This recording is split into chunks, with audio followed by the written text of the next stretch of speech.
impossible.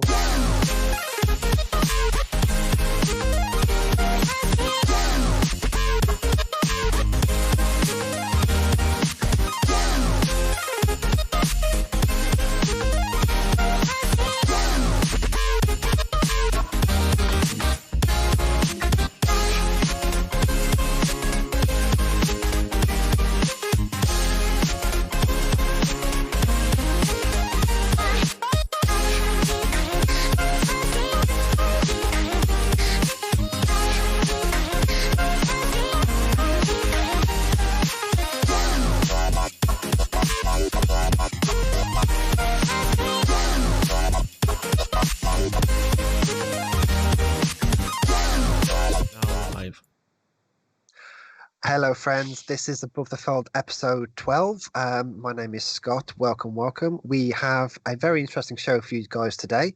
As you all know, that the Xbox Series X game showcase was up on Thursday. So joining me this week to talk about that, we've got Femi. Hello. And we've got Adam. Hello. Hello, gents. How are you? How are you? Yeah, I'm good, thanks. So it's going to be a bit of a... I'd say it's a very Xbox-centric podcast today, although the games talking about, they're all coming to Xbox, but they are also coming to PC. So if you've got one or the other, then the show's for you. Of course, there are a few that are third party, so they will be coming to PlayStation, but we'll make sure to highlight those. But before we get started, gents, I want to ask you a couple of questions. Adam, I want to start with you, mate. So. We know you watched the show because you produced the watch party for us on the day. So I just want to I'll start with the games. What is your personal best in show? Best in show? Well, for me personally, it's always going to be Halo. Even though I did get let down a bit, not going into that too much. Avowed looking at the Medium. No. The Medium, forgot all about that actually. The Medium was, it will always be best show because I'm really interested. I'm growing more interested as the days go on and the more I see it. I think that's going to turn out to be quite a good game. Even though, again, Warhammer, I do like a bit of Warhammer, Dawn of War, etc. Yeah. That's one of my all-time favourite games. And last but not least, I don't really want to say it. It's Fable, but that's way off. That's way down the line. I shouldn't even mention it because that is way down the line. But for me, if I could put one just in that lineup, I would say the Medium because I am looking forward to the Medium. Yeah, you've mentioned in the past how much you're looking forward to the Medium. And before we went live, I was talking to Femi about this, and I was like, it never clicked on me before, but I got some Senua's what was the game called? Hellblade. Yeah, Hellblade. I was getting some vibes from that, like the whole puzzles, the light puzzles, the third person, the horror elements. I mean, I'm definitely intrigued in that as well, especially with the split worlds being. Yeah. I don't really know how it works, but it seems to be there at all times. So I don't know if you can transition between the two, but I was getting very Silent Hill vibes from that as well. But what about? There might be a way to get the way. Sorry, to cut you off. It might be.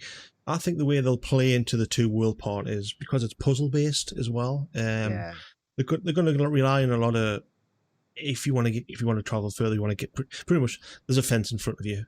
If you want to get past this fence, you're going to have to go to the other side of the world. The other kind of like instance, and then exactly to get through. So I think they're going to play on a lot on that, which is you would think that anyway because that's how.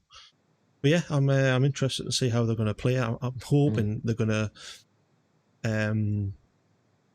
lean on this SSD side, which they're going to have to because there's going to be no loading time now. Fingers crossed. I hope that. Yeah, I mean, if there is, it'll be very small. Yeah, but yeah, I mean, so what about you then, Femi? What was there that you thought, oh, that's for me? Feel free. I mean, Adam already did, but feel free to add any honorable mentions as well. I would say Crossfire X. That really stood out for me, and Avowed. Those two games really made an impression, especially for the fact that I was my expectation, which I was glad that it was actually fulfilled was to see new games. Just seeing Yes. Avowed and Crossfire, I was okay, this is looking pretty nice. So I'm gonna be keeping my eye on those two games to see what comes out in the coming months. Yeah. I mean, Crossfire X, that was a bit of a surprise because that was announced at a couple of E3s ago, where they did just announced the multiplayer. So the multiplayer is being done by Smilegate. But the campaign, which I don't know about you guys, but I got serious Call of Duty vibes from that. Like it's like Call of Duty meets Crisis. But that's being developed by Remedy, so the guys behind Quantum Break and the recent Control game. So that's something that caught my attention, and it did look bloody. When I first saw it, I thought, "Oh, is this Crisis? This looks really good." Yeah. Because like the guy went invisible and the guns look familiar. So yeah, I mean, so now that we've got that out of the way, in fact, I forgot something. I haven't talked about my best in show honorable mentions, gents. Go for it. This I don't is know. no, yeah. So, I mean, you guys were at the watch party. You saw my reaction to Halo Infinite. Tetris. Oh, yeah. Hey man, don't knock Tetris. So we'll get into Halo Infinite in a bit because we do have a lot to talk about that because there was a bit of a backlash. There's a lot of information around that, but that was definitely my best in show for me. That's what I wanted to see. But I was pleasantly surprised by a lot of other things like Forza Motorsport. So this game isn't coming out anytime soon. They weren't willing to. It seems to me like that they don't want to keep churning out each every other year. This one in particular, they're taking their time, and I don't know like if they're going to reinvent it or anything. I don't know how they can because the game's always perfect. So that stood out to me. I'm not really being a car guy myself, but I thought that was an interesting. It's the motorsport side of the Forza, yeah. Because it's usually Horizon, isn't it? The Horizon that they usually pump out. It's a lot of it's a bit more of an arcade type, isn't it? The Horizon, am I right in thinking? Then the motorsport exactly. Is more of the Gran Turismo simulation type for PlayStation. That's like their big competitor. That's a good point actually. Forza, yeah, I wouldn't mind seeing that as well. I mean, it's nice. I mean, it's quite surprising that they didn't have as a launch title because this is a way out. Yeah. It's nice to know that they're willing to keep it in the oven a bit longer to make it as good as it can be. I mean, it's not like we won't have a car game. We'll have Dirt 5 on launch, so there's that. I mean, of course, there's Avowed. That one, well, like when me and Femi were talking about it, I thought, oh, this has got to be Pillars of Eternity. So the guys behind, I can't think of what the name of the studio is called, but they've always done like top-down RPGs and stuff. But this is actually set in the Pillars of Eternity universe, so that would be interesting. But yeah, that was my show best in shows. I really thought they delivered. I mean, Obsidian, man, they're just rolling out these games. They didn't really reveal too much as well, did they? I mean, Avowed, that is, didn't release too much in the trailer, the reveal trailer. It was just obviously this is what we're making, this type of game with a bit like God, Jesus Christ, like Elder Scrolls of Oblivion, that sort of thing. Because I think that's what they're up against, isn't that? Because we haven't heard from Elder Scrolls or anything like that, so they want to try and maybe overtake, and people have been craving for it, I think. Guarantee that game will be out before the next Elder Scrolls game. Yeah. Oh yeah. Yeah.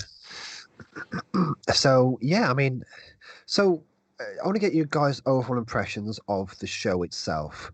Do you guys think that they delivered with their showcase? Was it a good showcase? Let's compare it to the PlayStation showcase. Both very, very strong showcase in my opinion. So I'll go to you first, Femi. So do you think they delivered? Did they convince you that? I'll phrase this in a different way. Do you think they delivered with their promise to get more games? Essentially, what are your thoughts on the showcase in general as well? I would say I'll start off with the actual last question. The showcase itself, I felt that it was better than, for example, the EA one. I saw games. There was a lot more meat on it. But from the promise from where Microsoft was coming from in terms of what they were hoping to deliver with more games or games in general, I think they have started off strong. I know this is not going to be the last showcase we're going to see. So for me, I'm feeling more positive. I was going into this like, okay, you guys need to at least show one or two things I'm going to be like, wow. If it's one thing, great. And they showed me two things. I was like, besides Halo, by the way. So Yeah. I think from that aspect, I would say they are pretty much starting on a very good note, and I'm hoping to see how they progress. Hopefully, they can keep the same energy. Yeah. That's I mean, yeah, that's pretty much my takeaway as well. It was a very positive takeaway.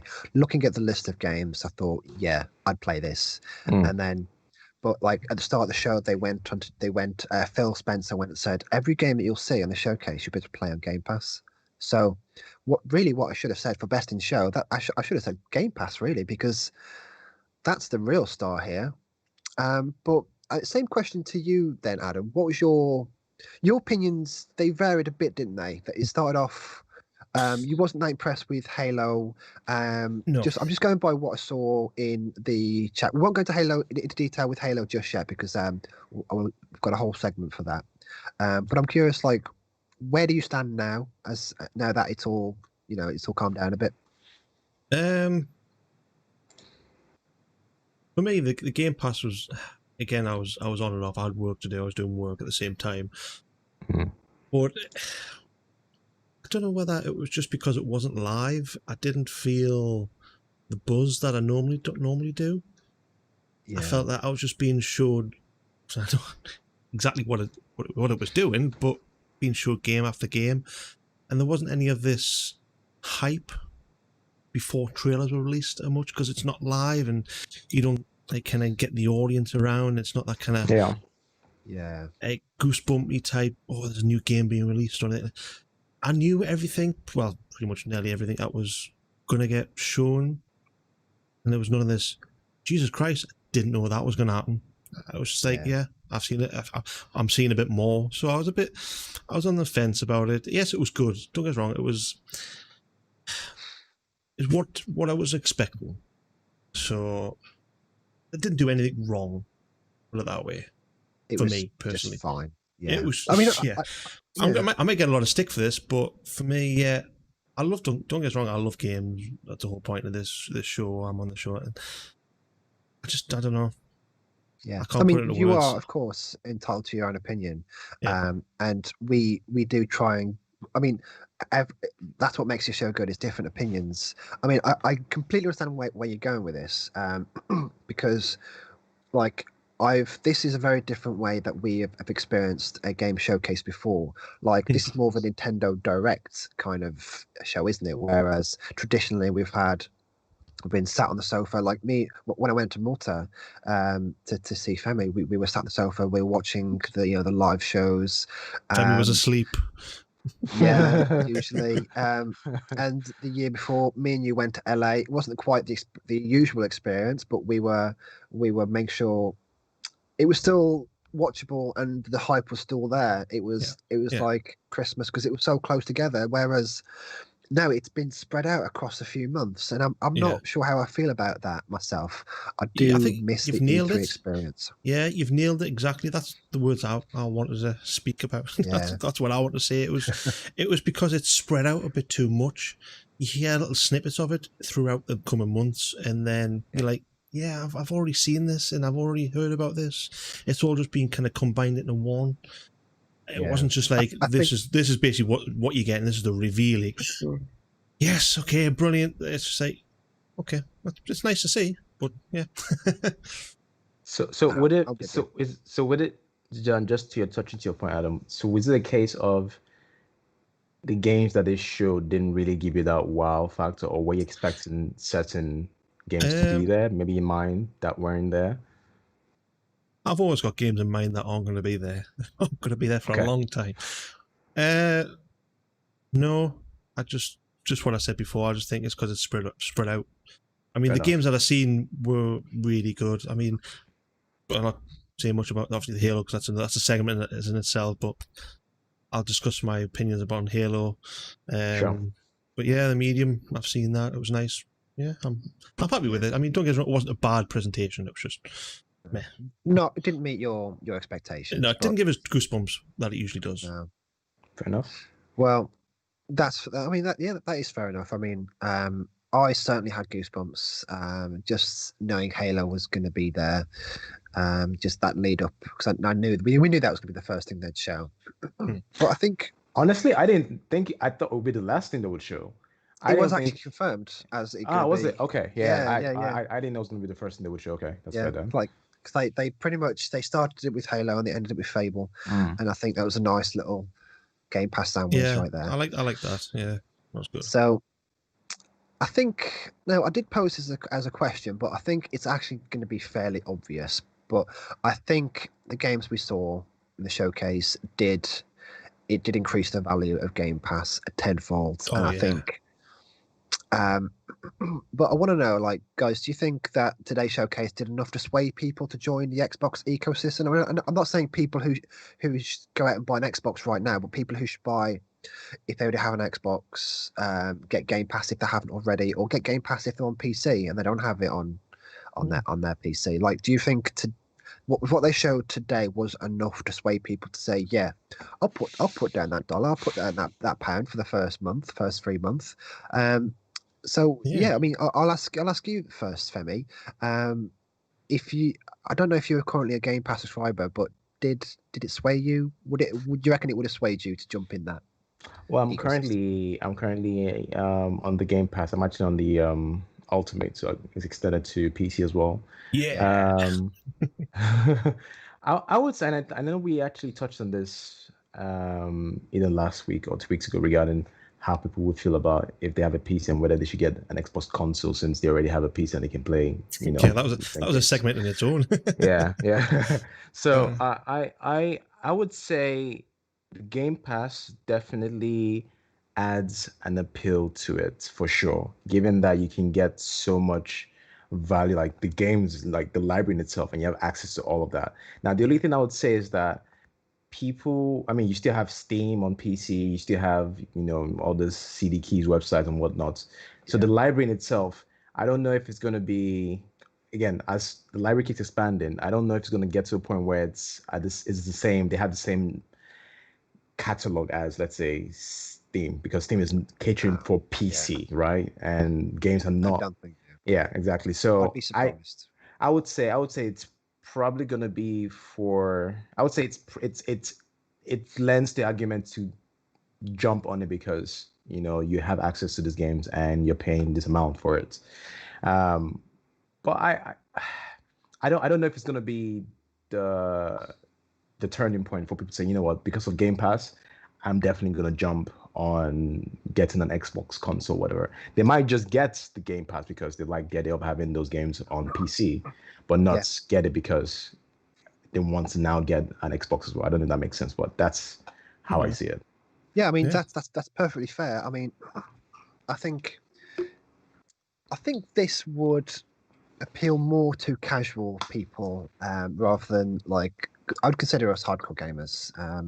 We live and breathe video games every single day. Like they're playing a very different game to Sony. They want you to the way I've heard it being said is they put the games first rather than the console. They are making these games accessible to anybody, whether you want to go out and buy Xbox One S, Lockhart when that gets revealed, Series X, depending on how serious you are, whether you want to make the most of that 4K ray tracing. But if you're already a hardcore gamer with a gaming PC like us, you don't need a Series X. Like if you don't want to, if you're not willing to upgrade, get yourself a Series X and probably save a lot of money in the long run. So I think for the first time we've got options. Like we're not forced to go buy a PlayStation 5 to play PlayStation 5 games. They are taking a very, very different approach. So Adam, same question to you, mate. I don't know if you're in the Game Pass. Does this do anything for you? Would you actually recommend Game Pass to anyone? And if so, who would you recommend it to? Like what type of people? Like gamers, non-gamers? Well, it's quite hard. Yeah, I see. It's quite hard because I've recommended it to a few diehard PC fans, and they've kind of just shrugged it off. But I think it's because I think there's one of them has an Xbox in the past. He sold it many years ago. But again, that showcase there, I wouldn't be surprised if it's kind of pushed a lot of people over the edge to get Game Pass, even if it's just on PC. I don't think it's pushed them over the edge to get an Xbox, but it's pushed them over the edge. No. I think because of the amount of games that's going to be coming out on Game Pass. It's tough not to even just sign up for a month in a way to try these games. Jesus Christ! I mean, the last time you've had to try a game, you've actually got to physically buy the game to get maybe a demo of it, and some places like have a refund policy, and that's the only way to try it. If you only can play only a couple of hours, where you got the whole month to play it, then go, you know what, I'm not feeling these games. I don't need to buy them. I'll just cancel my subscription. No I obligation. can play on Xbox. No I guilt. can play on Xbox. I can play on PC. I recommend Xbox Game Pass to everybody, even if it's a basic Game Pass to the Xbox or the PC only. I mean, they're only going to add more, which is the xCloud. That is just going to top it over the edge. It's stupid. Not stupid. I'm not going to say it's stupid not to, but it's well worth the money. I've had it since day one, since that Game Pass was released.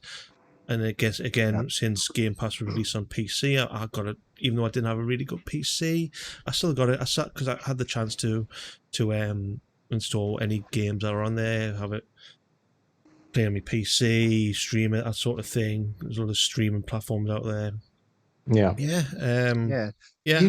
I'm in big favour of the Game Pass.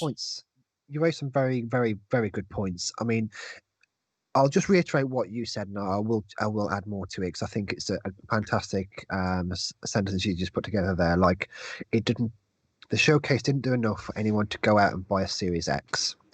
But it did create an argument to say, this is what Game Pass is about. This is what you can expect from Game Pass, and I think that it showcased that very well. So we'll move on to the games. We'll move into Halo first, because just real quick to just both of you guys' points. I think you mentioned something that I wanted to actually highlight, that is that if you already have an Xbox, having Game Pass is actually a disservice to yourself.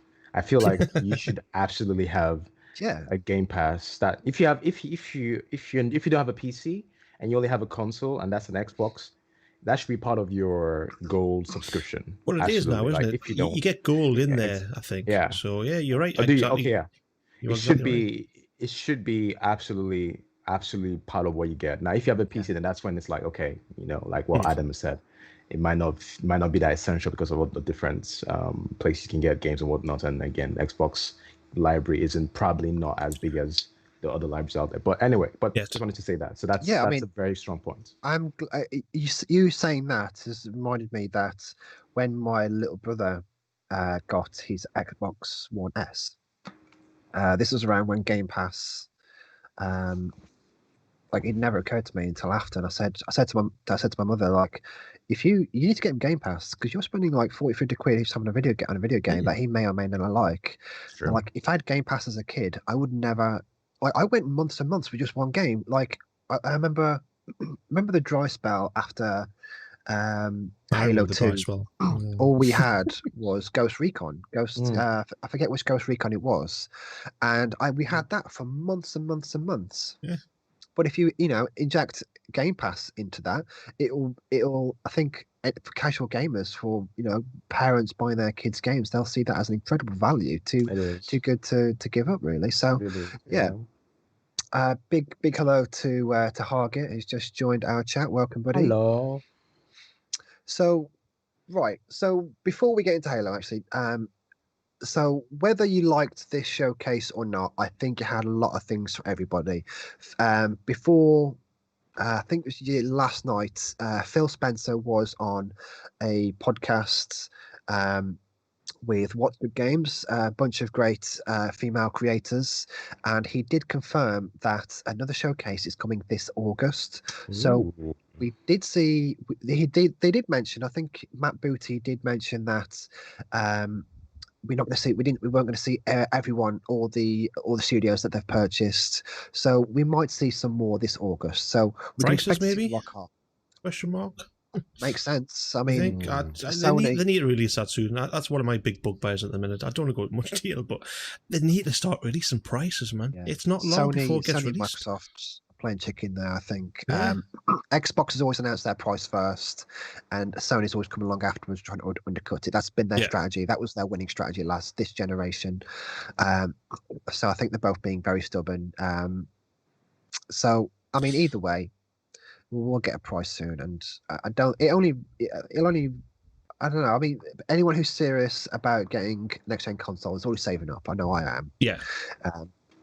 So, can I just touch on that? I mean, yeah, I think Xbox are in quite a good position where they're offering Game Pass alone, and they're offering all these. They're pushing people towards the game, not consoles. Yeah. If we could take a hit on an Xbox, you're pushing that much towards Game Pass and earn a lot more money. Obviously, but obviously you're doing a lot of stuff into xCloud, and when that gets released, you're going to have so much market. I mean, so much to offer. I mean, yeah, but I mean, offer the consoles at your lowest cost. Oh yes, I know.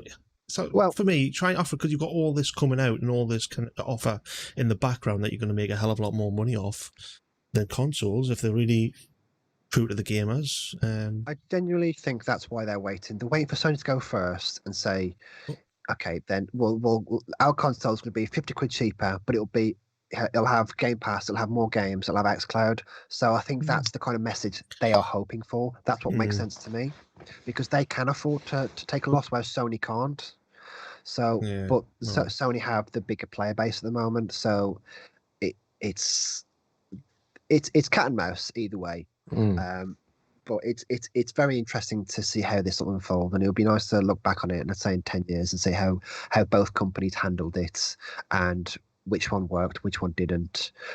Traditionally, in console generations, different consoles have overtaken each other. Like last generation is Xbox 360. That took the lead early on. Before that was obviously PlayStation 2, and before that was what was it? 64.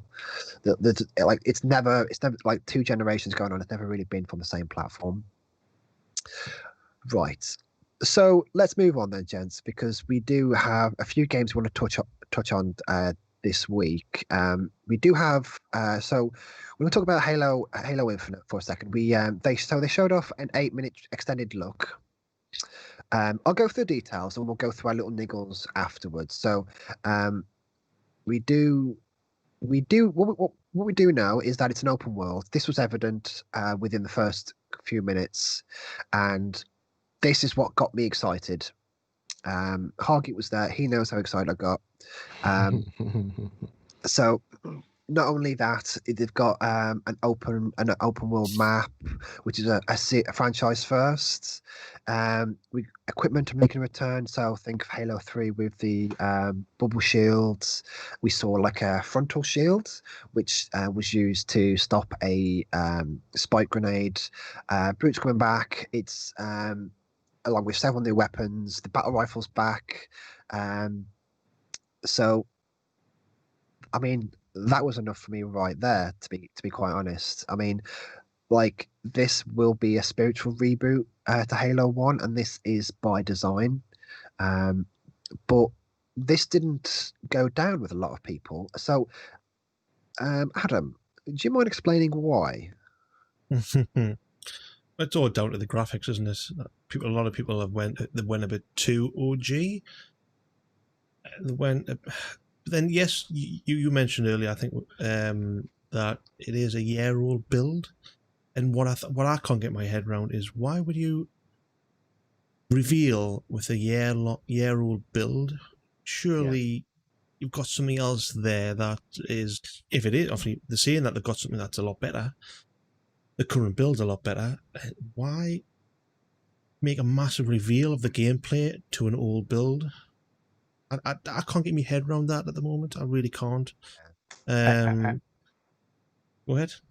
No, I was just going to say, I know there were lots of videos that were doing side-by-side comparison between Halo Infinite and, for example, Last of Us 2, saying, okay, if this is Yeah. meant to be next gen, can you see what, people were trying to make a Yeah. case for how unimpressive it was, given that this is meant to be a next gen, on the Xbox Series X. So, I think can I just Go argue for that? I mean, yeah, I kind of seen that as well. The graphics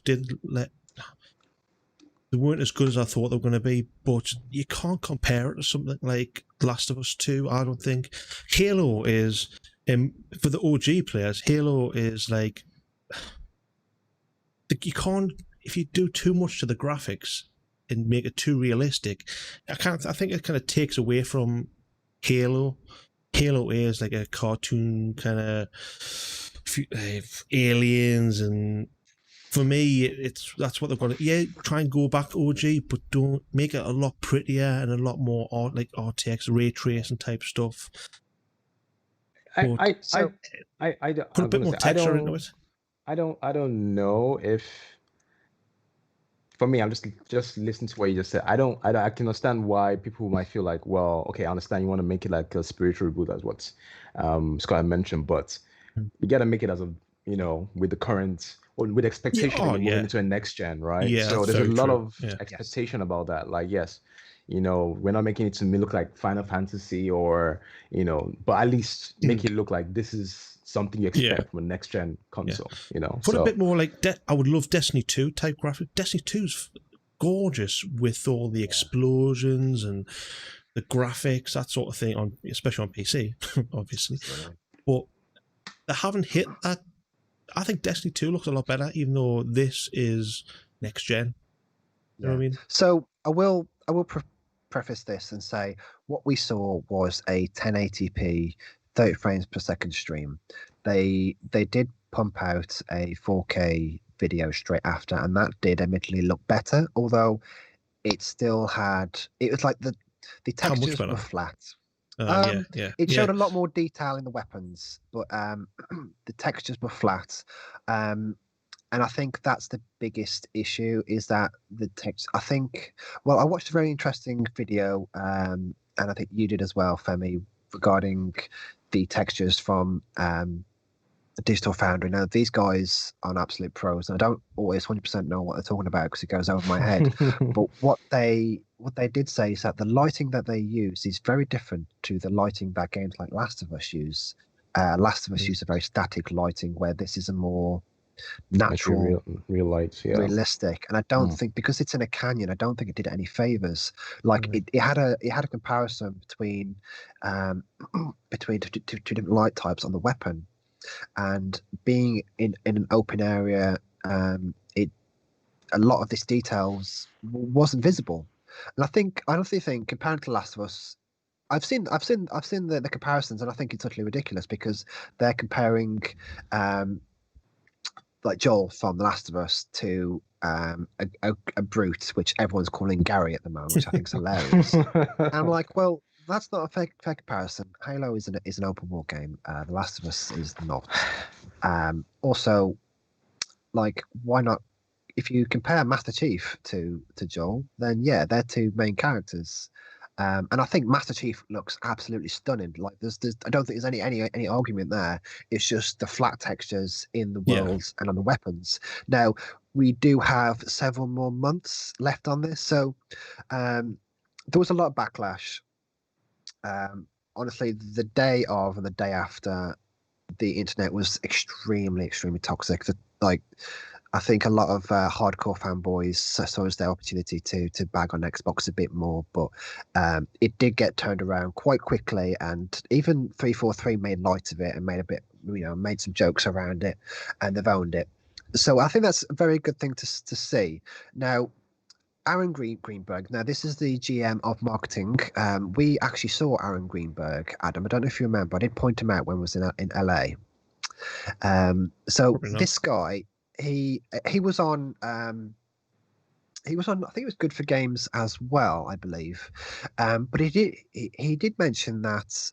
In fact, I'll read out his quotes. So somebody asked him the same question, and he responded with, "Listen, We're in the middle of a global pandemic. It's July. We're far from launch this holiday. You're seeing a work in progress game. I think that's what people are forgetting. But what they should have done is start the stream. This is a work in progress game.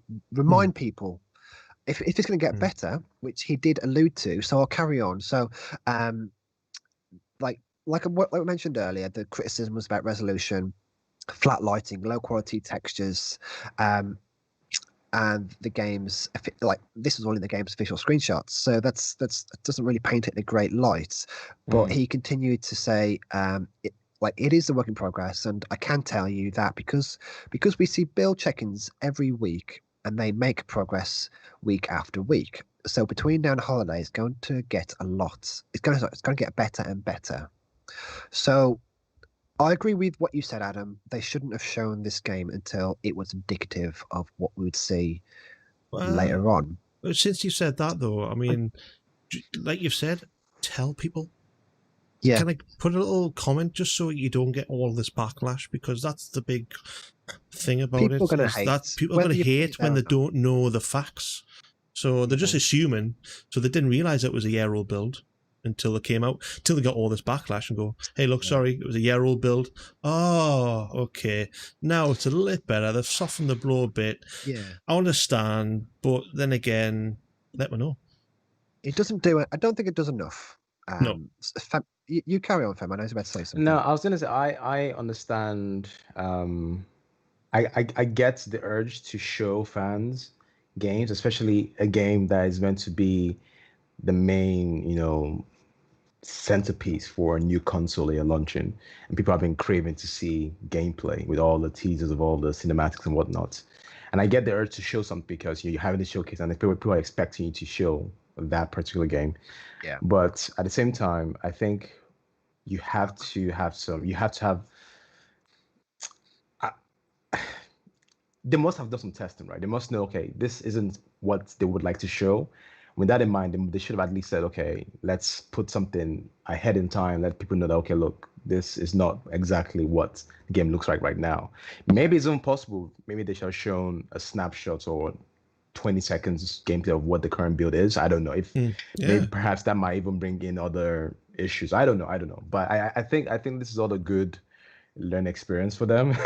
Absolutely. So yeah. So I think it's now go on. No, sorry, I didn't mean to interrupt. I was just going to say that, and they are learning. I mean, look at March's game showcase compared to now. Yeah, it's night and day. The quality is through the roof. Now, I think we can all agree that this wasn't the best first impression for Halo.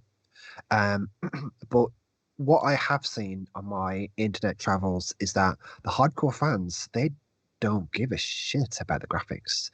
I saw compilation videos of people losing their mind when they saw Halo, and that's what it's about. That is what it's about. Like these, this has done nothing to damper me getting Halo. Halo's my favorite franchise of all time. I don't think not everybody cares about graphics.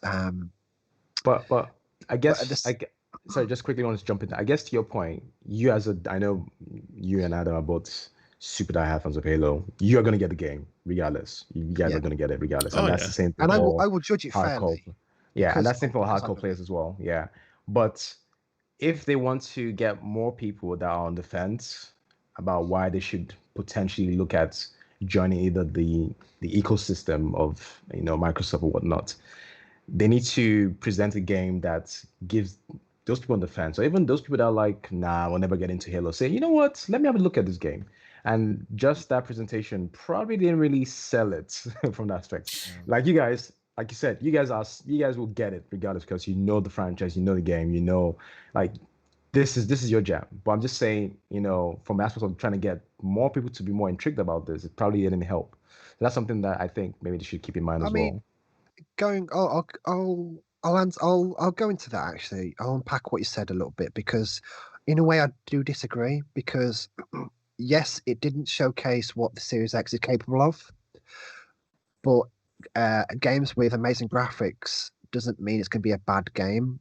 Totally agree with that. every Halo game has been amazing. There's some of the Halo games which hasn't been good Halo games, but they are still great games. I mean, the lowest for me personally was Halo 5, but it played well. It looked amazing. It felt fantastic. Like we play Dark Souls, we play Bloodborne. These aren't known for their fantastic graphics. That we know them because they play amazingly, and I think like. It doesn't need to be the best looking game for me to enjoy it, for people to enjoy it. But it needs, I think, like you said, it was the launch title. It's going to be launch title, the flagship title. It needed to look good. And that's the problem here. That is the big takeaway, that it doesn't meet the quality that we would expect for next gen. And I agree with everything that, like, I mean, there's been a lot of toxicity around it, but I think that's just a lot of fanboys just hating for no real reason. Yeah, it's again, I don't see why. People need to understand, like, again, yes, there could have been better marketing around it from the chief marketing officer, but I don't think it deserves the level of toxicity. No. It's a bit, I don't know. Again, I understand people are really hyped about this game, but Yeah. It is what it is, right? The internet. So I mean, it wasn't till after the show that I realized that, oh, maybe this game doesn't look as good as I thought it did. I was like, the hype was all over me during the watch party. yeah. Like, I was would just, yeah. I mean, Hargit was there with us, wasn't he? He was loving it. I mean, he did. In fact, speak of the devil, he did just list his favorite Halo games, and I think I might agree with these. So he goes ODST. Or maybe I wouldn't put that first. Maybe that'd be third for me. But ODST, Halo 1, Halo 3, Halo 2, Halo 4, Halo 5. Wars don't count. Swap the 3 and the 2 around for me, and yeah, you're pretty much right. I thought Halo 4 was phenomenal, quite honestly. How about I start with 5 from top to bottom? Halo 5, and then. That's no jokes. Oh man! Somebody couldn't get through that without laughing. Because I knew oh man! So yeah, go on. I mean, you look at these games that Hargy just mentioned. They are all great games. They may not all be great Halo games, but I mean, even Halo Wars, you guys know how much I like Halo Wars. Anything to do with Halo, and I'll probably be there because there is a level of quality. It's just the campaign was shocking with Halo 5. Multiplayer was the best since Halo 2, if you ask me. But, you know, everyone's got their favorite Halos, and more, like, the more people you ask, you can be certain that it won't be in the same order. I just need Halo Infinite to be good, and I'm confident in 343 that it will be. But if you guys haven't had a chance to check out the Digital Foundry, I'll get Adam to link it in our YouTube video, because it's well worth a watch, because they do go into detail. They do go into detail about why the graphics don't look good. The detail's there, but the light is kind of, from what I understood, the light is not showcasing it very well. And if you've got a 4K TV, watch it on that, because it looks so much better. You know, I was just thinking, like, games that they actually showcase in 4K, not many people can actually see that game in 4K because they don't have either the monitor to see it in 4K or the bandwidth to actually play the video in 4K. But what I wanted to just say, in case we're like moving on to the next segment, was that first impressions are super important. We all have used Tinder at some point, right? Right. Yes. Nobody's gonna say no. No. What is Tinder? Bumble, everything, right? We've all used that at some point. And we all seen profiles where there isn't any description. We only have a picture to base it off on, and we base that picture on how it looks. Similar to this.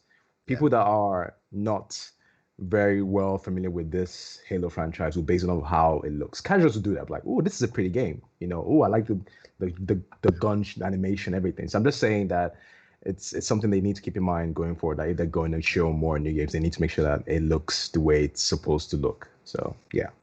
That's fair, and I think Game Pass will mitigate that slightly, because if you have Game Pass, you can just hit the download button. That's the only thing stopping you from playing that game. And when it comes to xCloud, it'll close that gap even more, because there'll be no, oh, am I willing to spend 50 quid on this? $50, $60? That'll be a thing of the past. that will genuinely be a thing of the past eventually, and I think that's the future that we're heading down. So we've spent a good hour talking about the show and Halo. We had a lot to talk about. So there was some other games announced. Of course, it wasn't just Halo. We saw Everwild. So the Everwild, as we know, it looks stunning. Everyone thinks it looks stunning. To me personally, I think it's kind of channeling the Breath of the Wild kind of vibes. Though we don't know what kind of game that is. We know it's being made by Rare.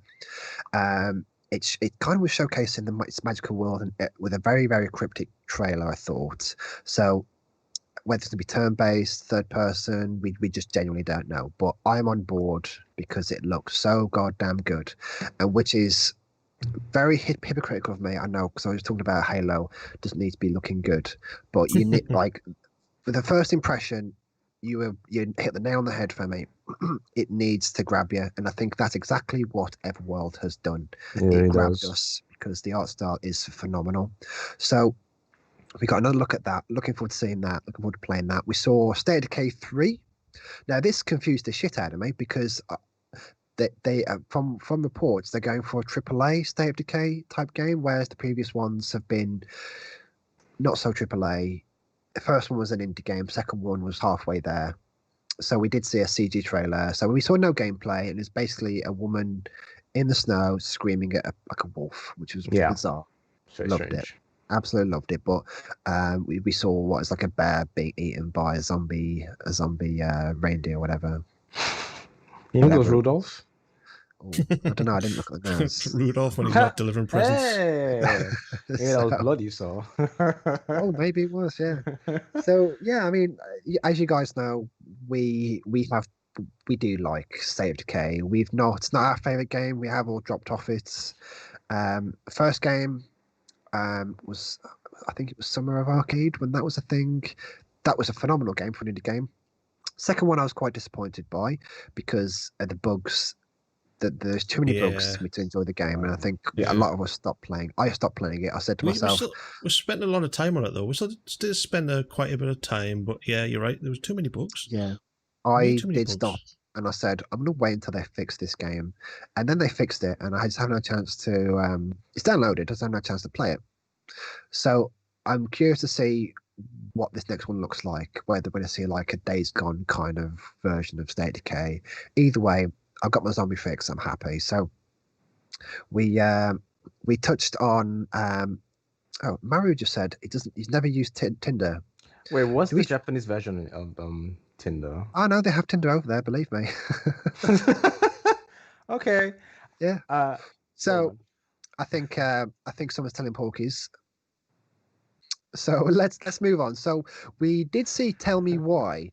So they showcased a trailer for this. So Femi, this caught your eye pretty quickly because you were like, oh, I think you're getting vibes. Like, and you're like, yeah, I knew that was Don't Nod Entertainment. I bloody knew it because you're currently playing some of their titles. So why don't you take this little segment and go through it? So I think this seemed like a Femi game to me. So don't nod. Overwatch? Question mark? Don't Nod Entertainment. And I love Overwatch. I'll be like all over it. But no, Don't Nod Entertainment came out with a game called Tell Me Why, which are the creators of Life is Strange. For you guys that Haga and Marie, you guys know I love my Life is Strange. I thought it was really interesting. Now, I don't know how this is going to play out, but we did get to see sort of, I guess, more of a cinematic reveal. So we're going to see, I guess, twins, Tyler and Allison, who share supernatural born. Now, that to me is going to be very interesting to see how that's going to play. Now, is it going to be like, what you call it, the two souls? Wait. Damn, I can't remember the name. Beyond Two Souls. Beyond Two Souls, thank you. Is it going to be something relating to that where you would flip between different, I guess, I don't know, different planes? I don't know, but... I mean, it'd be interesting if a game like that was co-op. The opportunity is there. Whether it would work or not, I don't know. And that would actually be very interesting to see a Life is Strange style game where you have another partner making decisions that affect how the gameplay would progress. that would definitely be something I would be all over. So the game is set over 3 chapters beginning in August. Is that correct? Yep, that's right. It will explore social themes, which I'm not surprised because Life is Strange 1, Life is Strange 2 both touched on very, very real themes, especially Life is Strange 2, which is more relatable to what's currently happening across the world with racism and, oppression and things like that. So I think it's going to be very interesting. I am super pumped for it. Now, if it's co-op, I'm going to be all over that with somebody, either you two or somebody else. That comment can be taken so many. But no, I mean, it caught my attention because it caught your attention. And I know how much you've vouched for, let's say, Don't Nod Entertainment because of Life is Strange. And I generally do like this kind of games. So it's just trying to fit them in. I think they're great palette cleansers in between different games. Like you mentioned, it'll explore social themes. I did read up on this, and because I didn't really know much about it until we saw it, and I thought this will tackle a lot of themes we're probably not used to seeing in video games. I mean, we saw Last of Us 2 tackle gay elements and stuff like that, and that got a bit of a backlash. But I think more games should. Whether it's to do with that, I don't know. I honestly ignored that whole thing. Yeah. But I think it's important for games to take on these things because it's what's going on in the world. So there's just. I mean, they already said this game will touch on trans themes, and I think that will mean so much to so many different people. It may not be everyone's cup of tea. It doesn't matter. Beauty of games is that there's something there for everybody. Correct. This game reminds me of is it Hayden Panettiere, Klitschko's wife, girlfriend, Until Dawn. Oh yeah. That game reminds me a lot of this game. Yeah. That was a cracking game. I've never played it. I watched it on YouTube. I watched a few episodes on YouTube. It looked really good. I got into it because it was like a mini series when people were releasing it. I think I watched PewDiePie. He did a series on it, and I watched somebody else, and it was like a mini kind of Netflix series. It was quite good. So I hope it's like this. I hope it was. That was the first and last time I watched any of PewDiePie's content. Yeah, same. I will be honest. Same. Yeah. And like when I got my PlayStation, I went and bought that game straight away because I was like, because that has a lot of different endings, a lot of different ways through the game. Just because Hayden was in there, really, wasn't it? That's the only reason why. Yeah, I'm not gonna lie. There's a lot of very attractive people in that game. Let's be honest. I was gonna say, real quick, this actually brought about a question, or actually a thought or discussion that I had on stream yesterday with actually Maru in chat right now, talking about sort of the innovation of games, saying that, where we can have games like Life is Strange, Detroit Become Human, where you make real choices that impact the progress of a game, but taking that element and then put it into all the gameplay mechanics of, like, let's say The Witcher, open world games and whatnot. Like, can we get to a point where we see that kind of merge together? And Maru, please correct me if I'm wrong if I didn't phrase that right, because I know you were the spearhead of that conversation, but it's something I thought that it would actually be nice to see this type of game style be merged to other RPG style games as well, seeing how they can do. But for you guys, what do you think? We kind of see something similar with A Way Out, which is what me and Adam are currently playing. So there's different ways through that game, and I've mentioned in the past, it's a jack of all trade game where there's so many different things going on. There's like punch 'em up elements, the shooting elements, there's puzzles, there's just random co-op stuff. And they kind of do dabble with that, with different topics, different conversation trees and stuff like that. So I think, I think we'll see indie games more willing to try stuff like that. We, as you know, big AAA titles, they're not willing to take those kind of risks because of how much money's involved in making video games. But I mean, I hope so. I mean, I certainly hope so. Yeah, so do I think I'll exactly the same definitely. as Scott. Yeah. Right. So let's move on.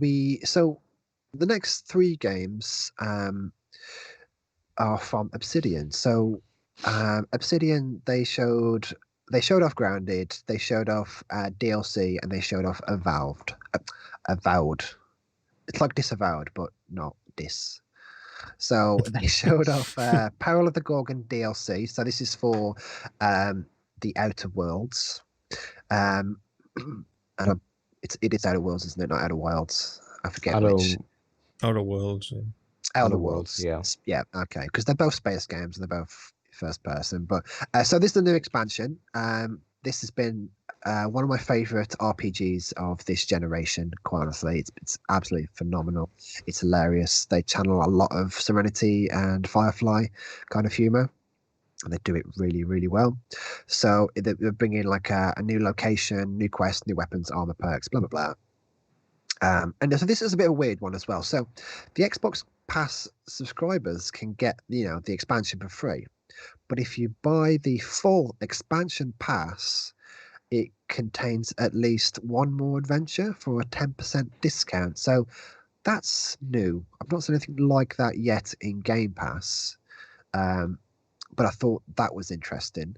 So we also saw Grounded. Now their trailer was phenomenal, very, very self-aware.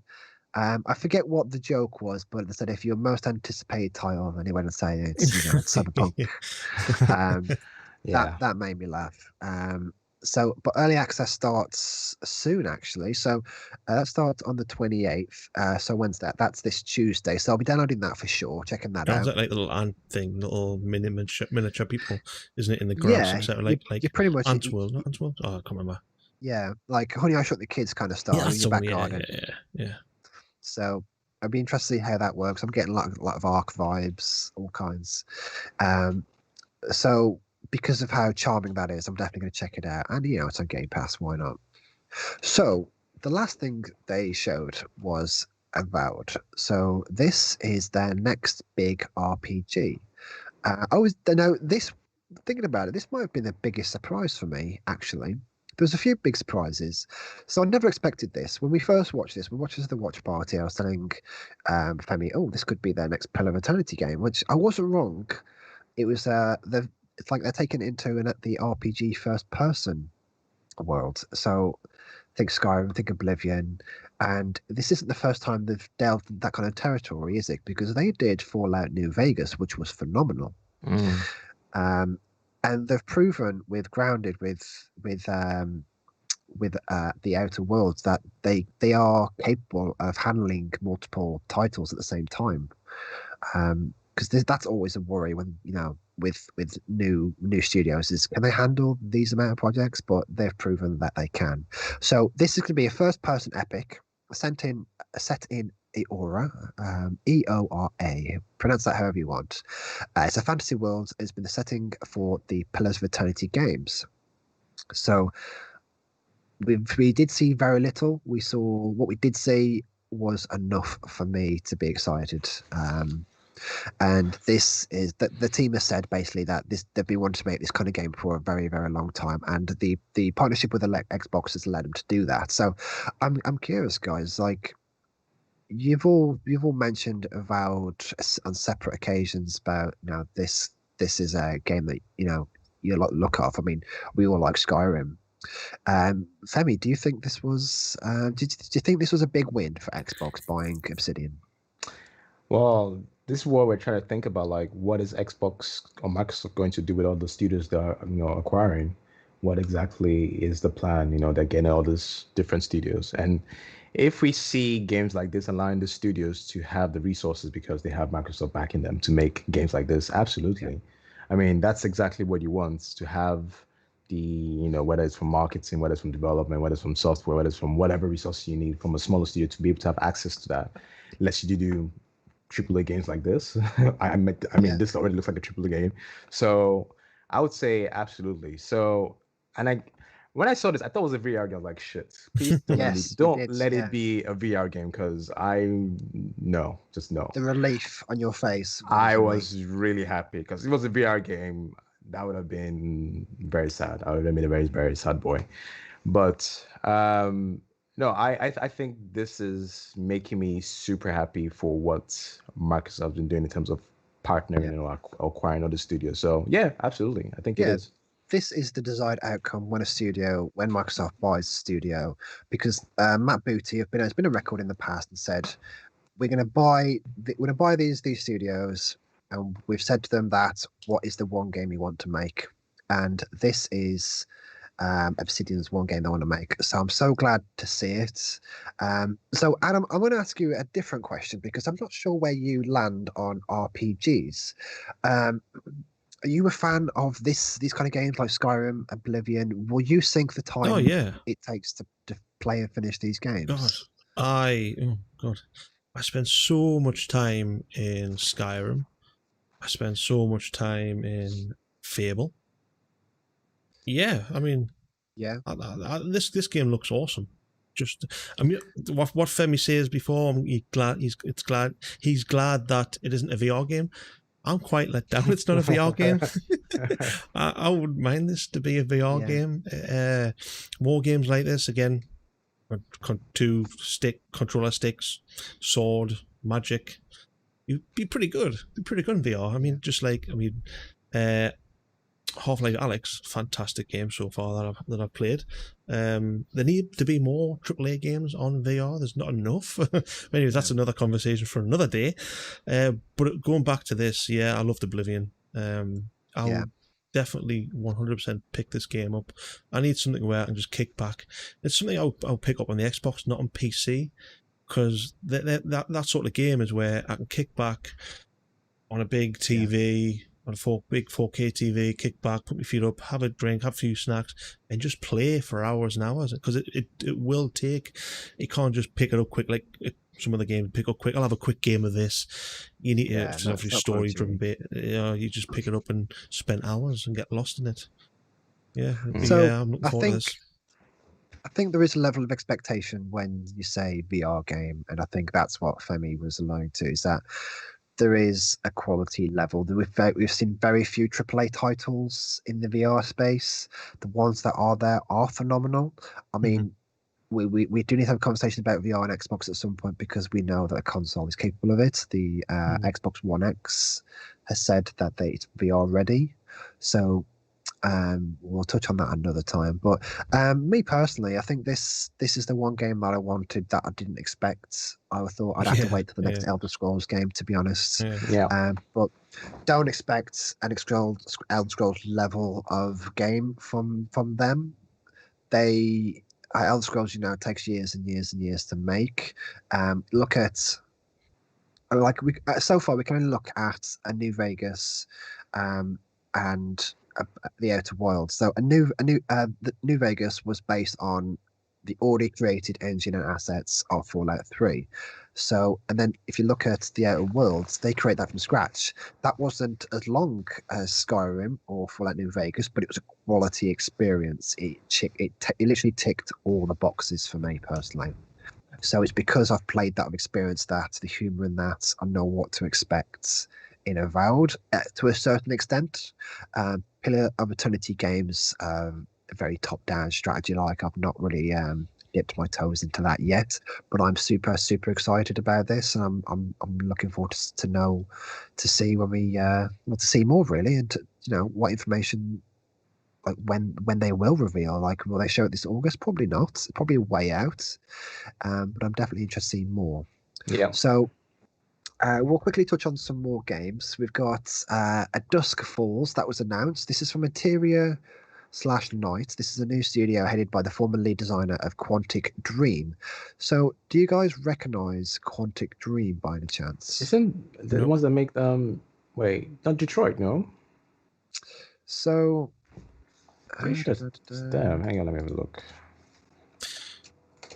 Detroit, Beyond Detroit, Two Souls. Yeah. I knew it rang some bells. So this, I mean, they've got some chops over there. That they've been some of those people have been making games for a long time. So I'm not surprised that we're seeing more studios forming up of previous workers from over there. But this is another interactive drama. A bit like Tell Me Why. I imagine the art style didn't really do it for me. It was very painted and flat. Some people liked it. It wasn't really for me. But that doesn't mean anything. If it's a good game, it's a good game. So, but we do know it's an interactive drama spanning multiple generations. That's interesting. Wow. Set in the American Southwest, and it focuses on how mistakes of one generation pass on to the next. Now that sounds interesting to me. I like that premise, the idea of it that there being implications. That appeals to me because I'm currently watching Dark on Netflix, and they touch on the exact same thing, but it's got more to do with time travel and But yeah, that was very, very interesting. We saw Psychonauts 2 again. So That's quite funny.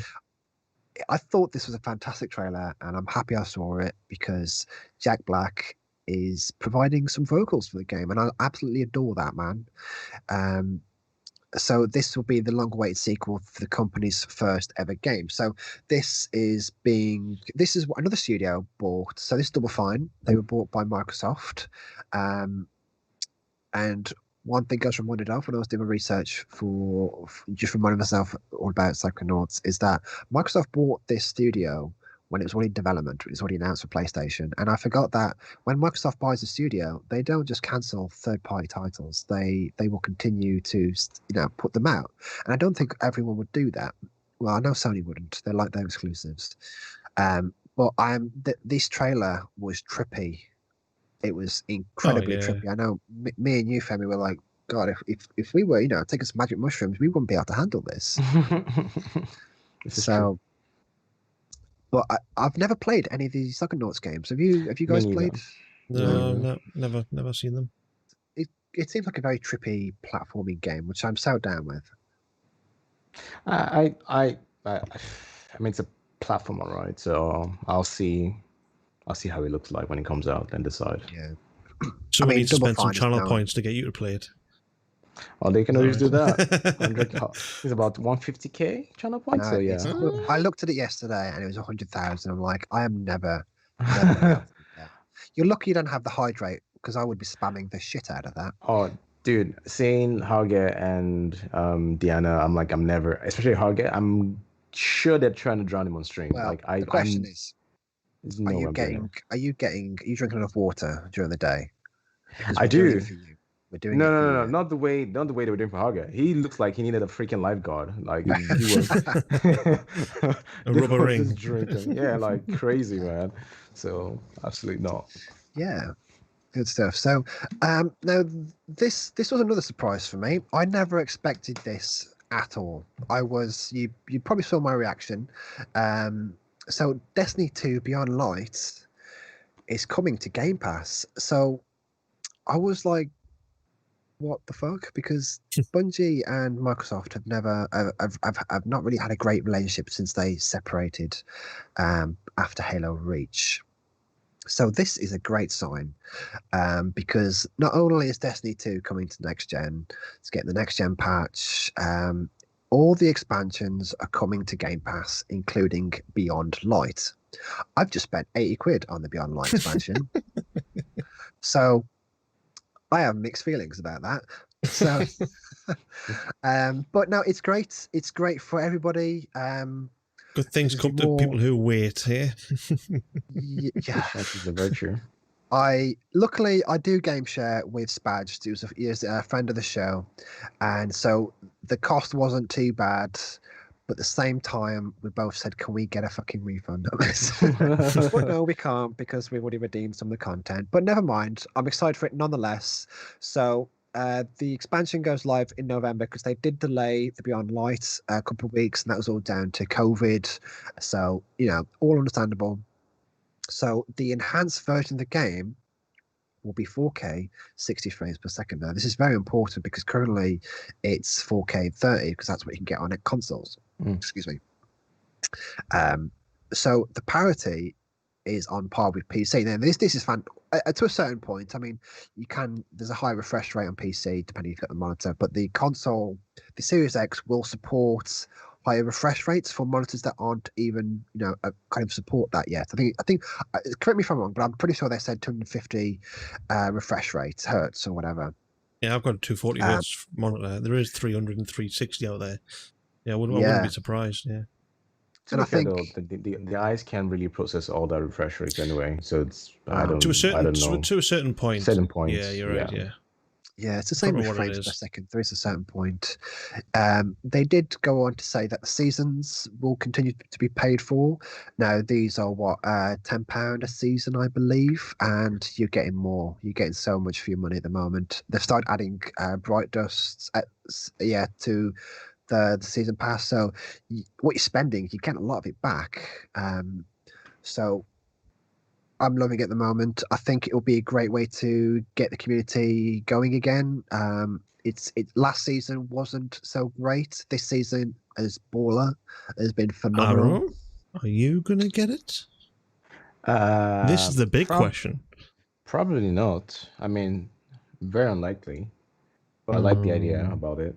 At this point, I really don't know what's gonna get me to go back to Destiny. I really don't know. At this point, Destiny is a long distant memory. Hey man, they want to sponsor that, that Twitch stream. I'm more than happy to. 500 subscribers. Yeah. So sorry, man. I thought you. No, I was just gonna say, but that's not a knock on the game. It's more from my own personal opinion, just that I have too many other games that I'm more interested in playing. But yeah. I think that's the problem that they're facing at the moment. They are very, very reactive to complaints. They're seeing a lot of people. The biggest hurdle right now is that the game can be quite grindy. It's gotten much better, and I'll tell you that now, because you're not grinding for the sake of grinding. There's always an outcome. But I agree. I don't think this will. We do. I don't know if we showed the trailer or not, but we did see more of the expansion than we've ever seen so far. We saw that there's a new element coming. We did speak about it when Spaz was our guest, but what we do know now is that the new element can be used for more of a movement platforming segment of the game as well. So we saw them freeze enemies. We saw Guardians throw grenades at the walls to use them as a platform to get to other areas. So that's all very exciting for me. As you guys know, I'm very, very big on the old Destiny 2. So I'm very, very, very, very looking forward to that. I'll be looking forward to the Sorry, no, you go before I move on, actually. No, I was just going to say, I saw that. I like the fact that they've added elements of being able to use pass to make certain mobility aspect possible. I think that's really dope. To be honest, I like the way it looked. I've always liked the way the Destiny game played. But it's just so many things have come by and I've lost touch and I can't be bothered to go back into it. But I think this looked intriguing. Yeah, I think it's exactly what people want at the moment. I mean, I've been browsing their Reddit page for a long time, and there's a lot of criticism, but it's because people love that franchise, and I love that franchise, and I think now it's come to Game Pass, we'll see less of a reason for people to jump in, and I think it'll do great for the economy in there as well. I mean, Bungie are self-publishing. They've been self-publishing Destiny 2 since their breakup with Activision. So I'm very, very keen on this game, and I'm looking forward to see if some of our people will jump back in, because we know Watercraft's coming back from D1 when that's coming back, and I think that will be enough. Is it cross-play or not? I know you can transfer your account over, but I don't know if it's cross-play. I say yes, it is coming. They haven't said when. Okay. So when they announced this Beyond Light and the future of Destiny, 2 more expansions after this, they did say that there will be cross-platform, which is what I was alluding to when I mentioned that it's going to be parity with consoles and PC with being 4K 60 frames per second. Excuse me. Plus the Xbox can kind of keep up with PC with the new version anyway. Because at the moment you are waiting. Yeah. You can go make a cup of coffee and come back. You might be loaded into the tower. You never know. Well, where PC players will be doing missions and finishing missions by the time you load in. I mean, we're seeing that at the moment on the Series X. Like, I've had a Series X. I've got my game on an SSD. And their load times are fast. They're good. Imagine what it's going to be like on the new NVE memory on Series X. Now, I don't know if you guys have got SSD cards in your PC, but the game is super slow on the original Xbox, and I think that's why the Series X will be and PC will be the best place to play. Well, no, not knocking that, not knocking PlayStation 5 because excuse me, the loading times have always been a bit of a problem, and I think next gen will solve that. Yeah, big time for consoles. Indeed. That is. So yeah, big win there for Microsoft with Destiny 2 coming to Game Pass. The Stalker 2 was revealed. Now, when I saw this, I thought Adam's going to love this. And I'll tell you why. It's because it reminded me of Escape from fucking Tarkov. Because it's it used to be a PC only series. Finally coming to console, post-apocalyptic shooter. It reminded me of a little bit of Metro, I'd say.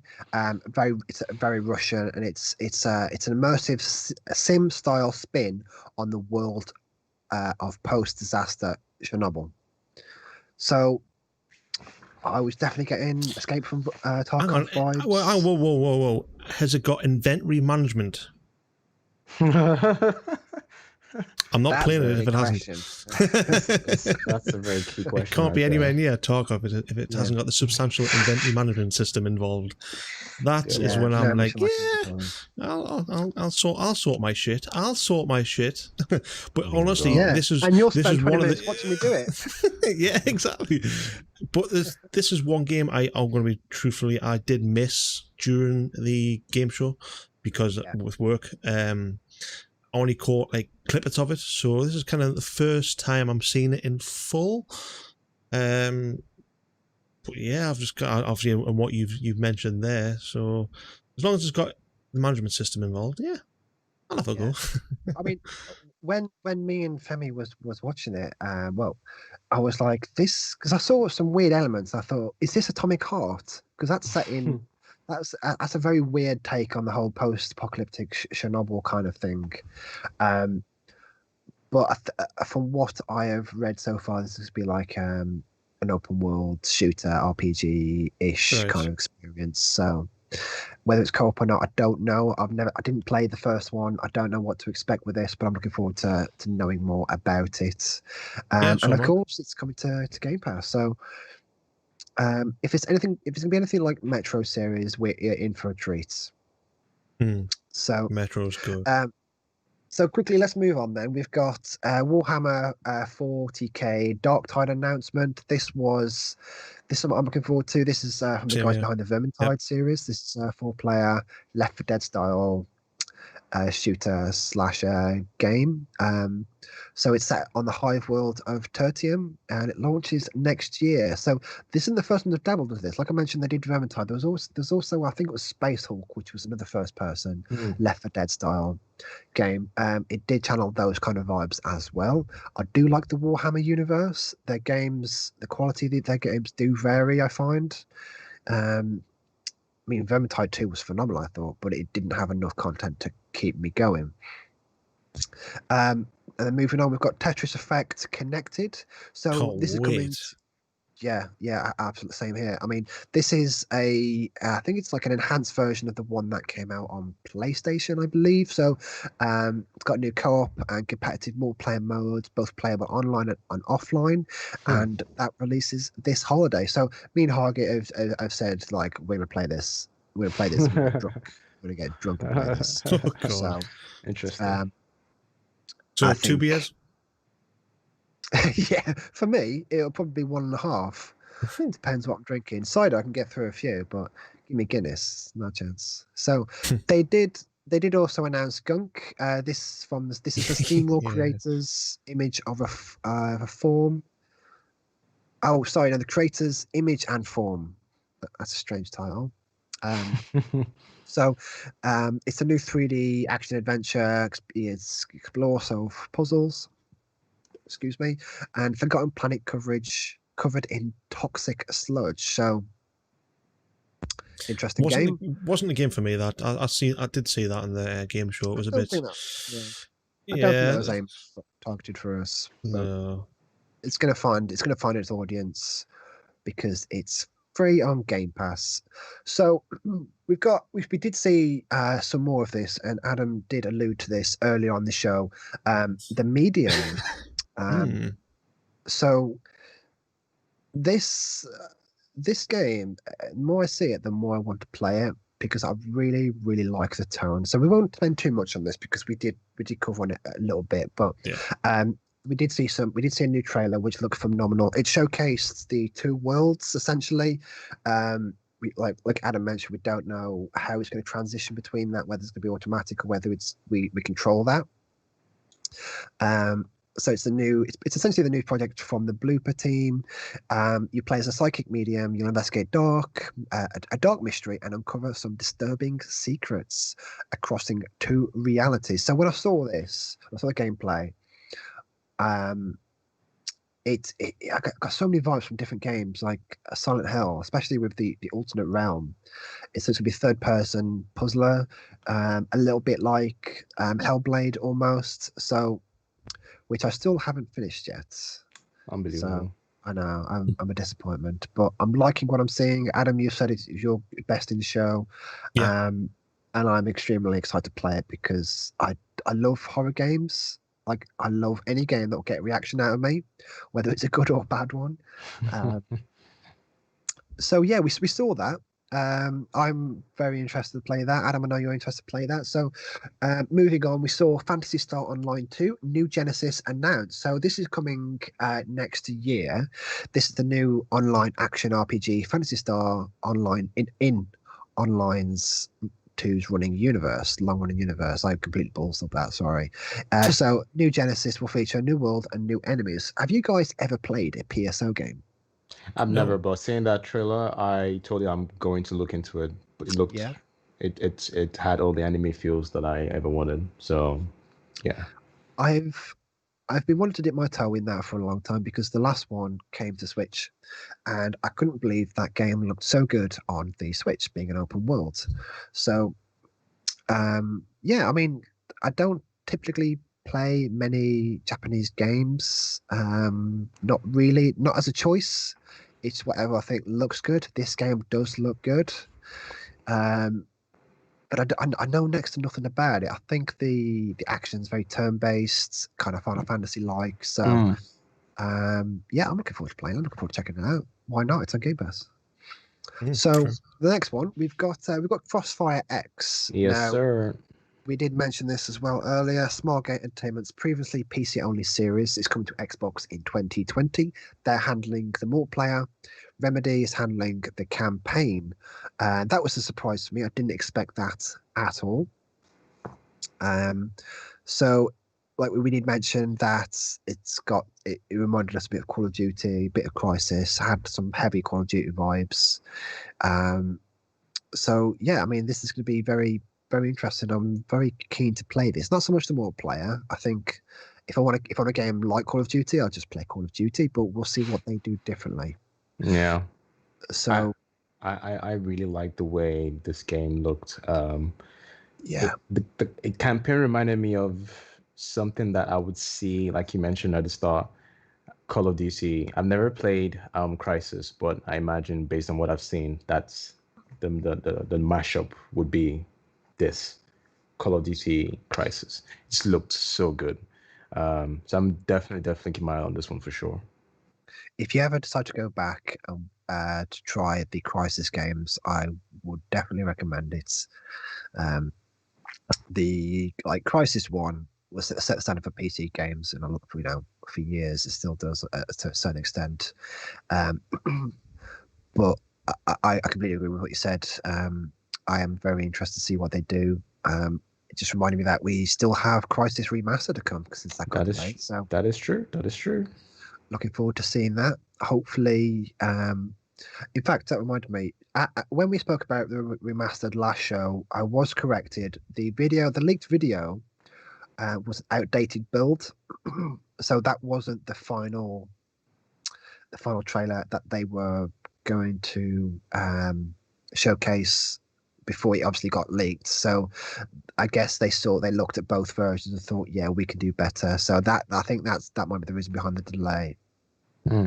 So last but not least, gents, we did see Fable, the worst, best kept secrets. So Microsoft finally revealed that the rumors were true, and that Forza Horizon developer Playground Games have indeed been creating the next Fable game. This was big news. A lot of people have been wanting Fable for a long time.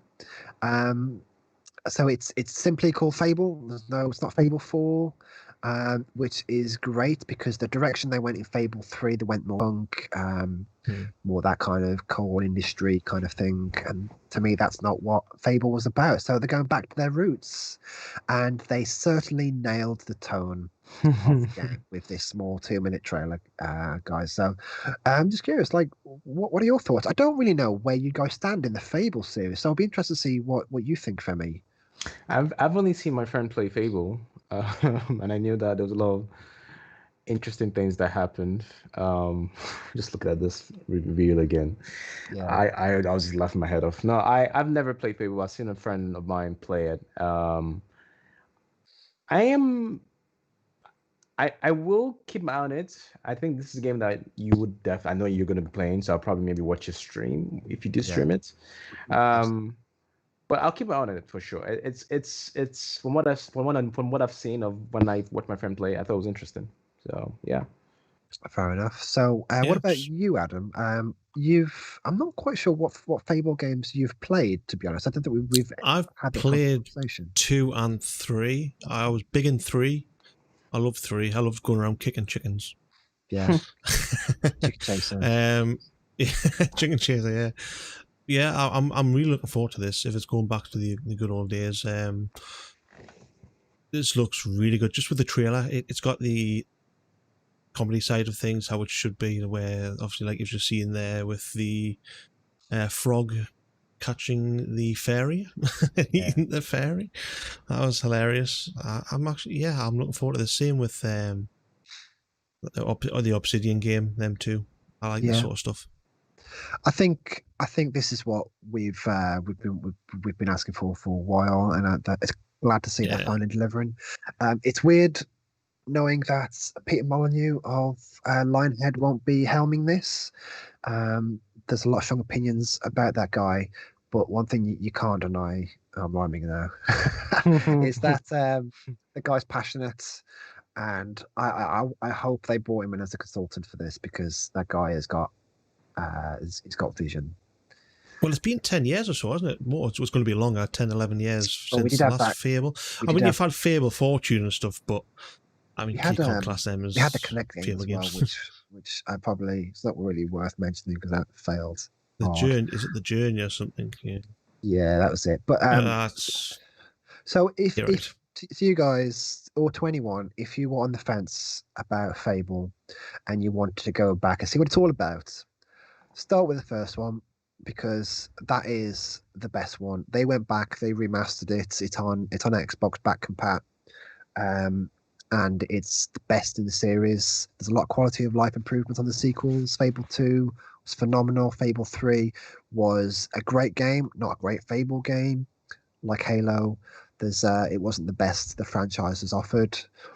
But I am certainly excited to play this. I mean, we still don't know a lot about it, but it's going to be a way out, because like Avowed, we saw very little. It was all CG. So whether it's going to have co-op, whether it's be as expansive, or because with Fable they touch on a lot of different things. Yes, they have the whimsical humor, but they also have the serious nature of siblings dying, betrayal. They touch on a lot of different elements.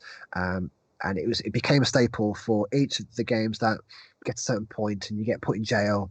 You're there for like a decade, and then the whole world has changed. And I love that. I genuinely love that. So whether Yeah, they'll continue that trend, I don't know. But Hope they do. I'm excited to see it.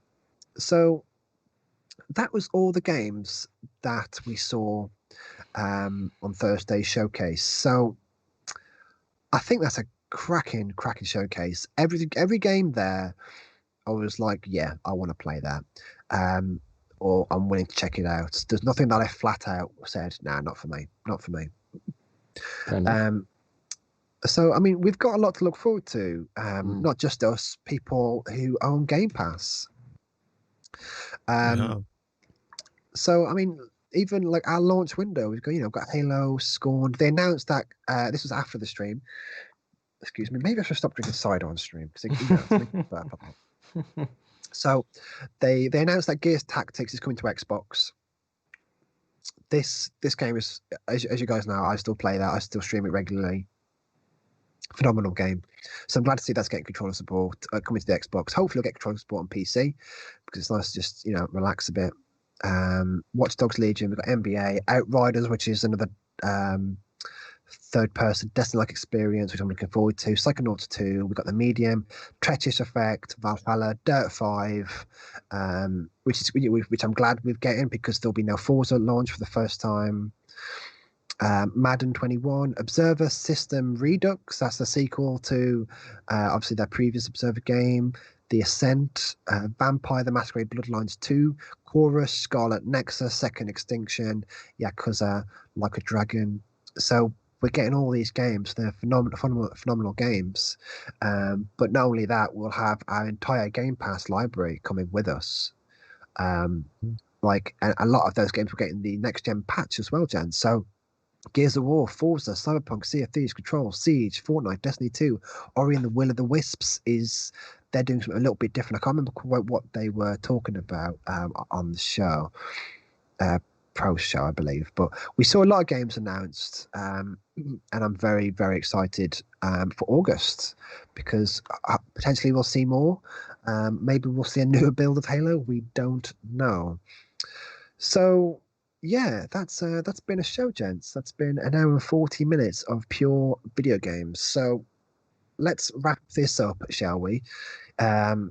So Adam, I'll take it over to you, mate, because there are some headlines that I thought were worth mentioning on the show today. Yeah, there's a few. Unfortunately, there's no sales going on at the moment. Unfortunately, can't always bring you sales. Archer Season 11 will premiere on the 16th of September on FXX, which is an American cable channel. I don't know what it's going to be like for us UK people if we can access probably that. Netflix at some point. Yeah, and Amazon renews The Boys for season 3. I need to catch up on that.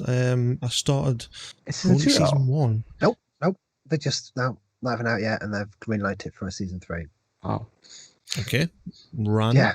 Yeah. Third Bill and Ted movie will debut simultaneously in theaters and on demand on the 1st of September, which is good. I'm liking that, how they're putting it out in theaters for people to go together and relax and enjoy the full screen experience. Then also people who don't want to. Yeah, so I like that. I hope a lot more theaters and movies do that.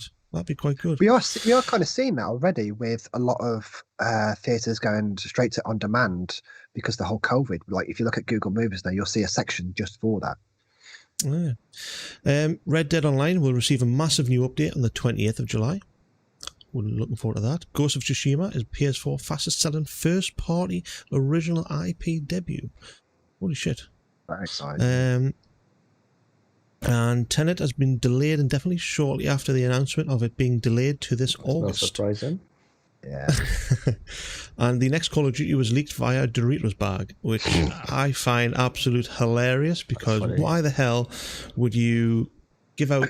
See, I don't know the behinds of how the marketing team and that sort of scale works, but if I was designing a game and nobody knows about it, I don't really want to get something, as long as if I haven't released something yet, I don't want to kind of release it to a third party going, this is our next new game, but shh, keep it secret. Release it, then you've got plenty of time when you kind of release the I've got something to the market, release it to the world. Then you've got so many months before it actually gets released for people to like Doritos to kind of put it on the packaging, not up to advertise it. But yeah, I just find it quite funny.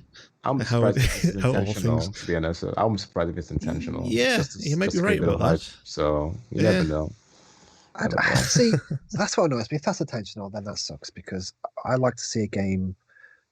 I like to see the game when I know about the game. When they tell me about the game, I want to see what what I've got to expect. So I thought it was exciting. I mean, this is probably the latest Call of Duty's ever been announced. Yes, in a year. So Black Ops Cold War, by the way, I forgot to mention. Yeah, so Black Ops Cold War, supposedly.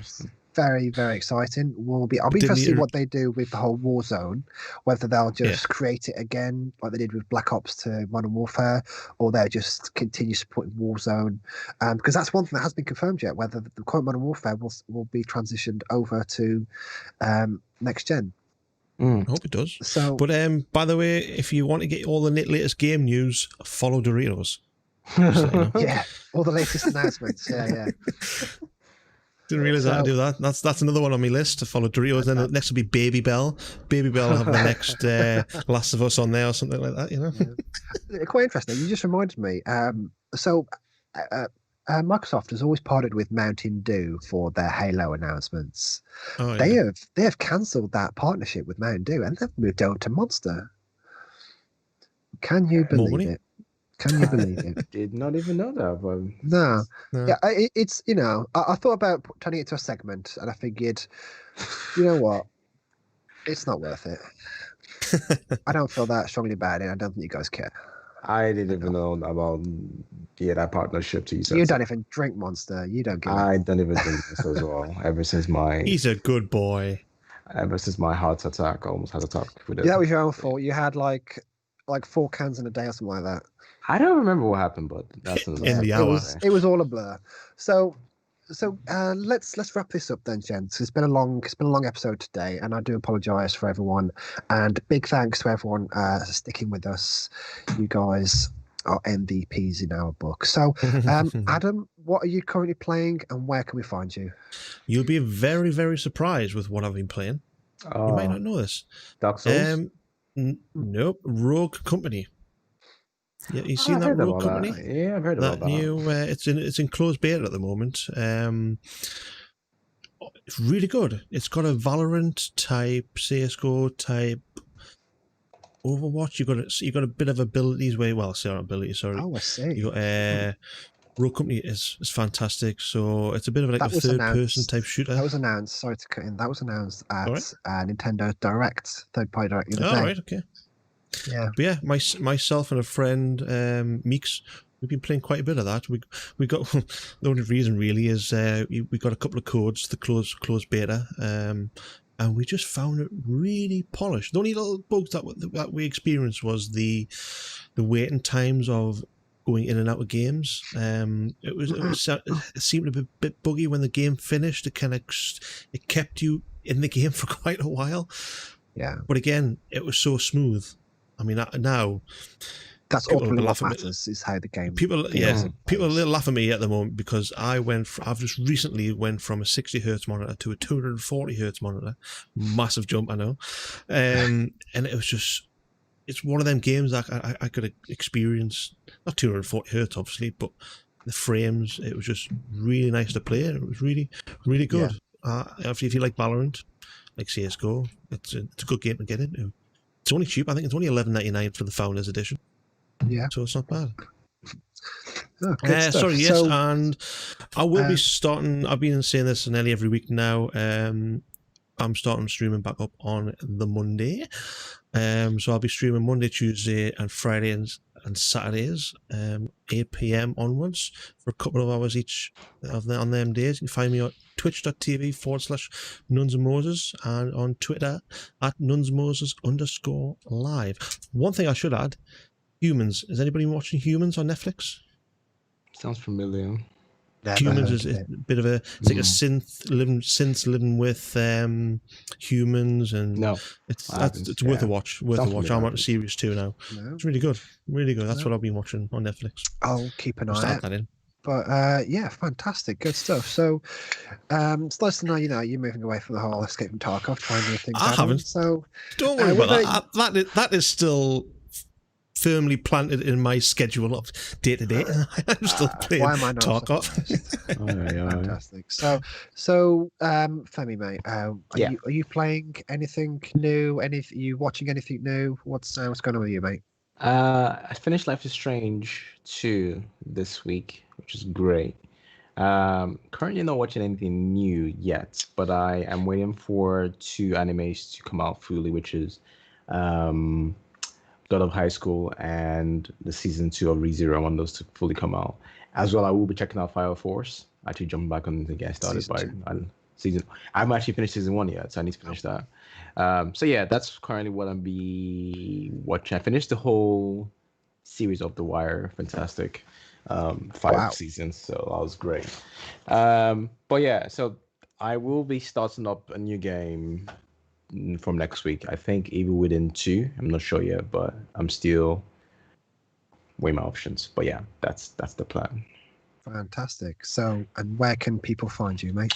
So you can find me on Instagram and Twitter at A_R_O_2NG. I post quite a bit on Instagram, and also notify people when I go live on Twitch. And you can find me on Twitch at A_R_O_. I stream Monday to Saturdays at 6 p.m. GMT +2. So come chill, come hang, come vibe.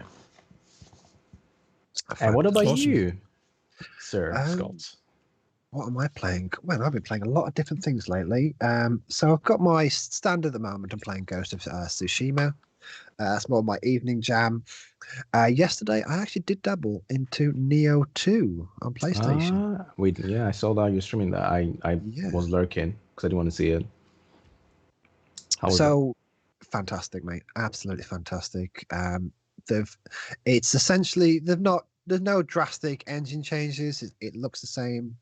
Well, it's not on PC, so it doesn't look as good, but it feels good. The new demon mechanics are phenomenal. They fit very well, and I think once I'm done with Ghost, I'm going to sink a lot of my time into that game because I need that itch. I always need that itch, that Souls-like itch, and if I can't scratch it, then I'll just end up replaying games. So I am so excited that I've got Neo to scratch that for me. Watching, so I've renewed my subscription with Crunchyroll because I found myself rewatching a lot of old stuff. And you've mentioned, Femi, a lot that are saying this current season is fantastic. You need to check it out. Everything I've watched this week, I've watched 3 episodes of The God of High School, Misfit the Demon King Academy. That's a good one as well. Son. Yeah. I stopped watching that. Yeah. Assassin's Pride. So that's a really good one. I was contemplating starting ReZero because the second season, because there's like 3 episodes out already, I believe. But I thought, no, better not. I'm going to want to binge that. Very good. And yeah, I've been watching a lot of anime lately. Very good. So yeah. But yeah, you can find me on Twitter primarily. That's where I post a lot of my my ramblings. You can find me at neon_demon4, and you can also catch me on Twitch. I mostly stream in the evenings, and you can find me when is it? Tuesdays, Thursdays, Fridays, Saturdays. And you can find me at twitch.tv/neondemon4. Nice. And of course, you can catch all of us on Twitter at abovethefold_1. Our details for our YouTube page, you can catch right beneath the video. We do stream at like 6 p.m. BST time is when we do stream, but we do get it onto YouTube either the same day or the day after. And you guys are more than welcome to join our Discord group where we'll post it there too. So yeah. So guys, thank you very much. Thank you, Adam. Thank you, Femi. Thank you. I'm Scott. This has been Above the Fold, episode 12, and we'll hope to see you guys next week. See you later. Bye.